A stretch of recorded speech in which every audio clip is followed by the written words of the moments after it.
माजी विद्यार्थ्यांचा स्नेहमिलन सोहळा आनंदात साजरा।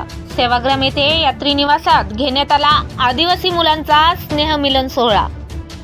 बापूजींच्या पदस्पर्शाने पावन झालेल्या जगप्रसिद्ध सेवाग्राम येथील आश्रम समोरील यात्री निवास येथे शासकीय आदिवासी मुलांचे वसतिगृह यांच्या माध्यमातून माजी विद्यार्थ्यांचा स्नेहमिलन सोहळा नुकताच दिमाखात साजरा करण्यात आला।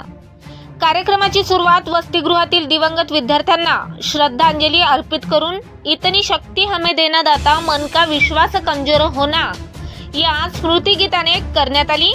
तसेच कार्यक्रमाचे अध्यक्ष सत्कारमूर्ती मेश्राम साहेब अधीक्षक तसेच कर्मचारी यांचा शॉल श्रीफळ वृक्ष व सन्मान चिन्ह देऊन सत्कार करण्यात आला।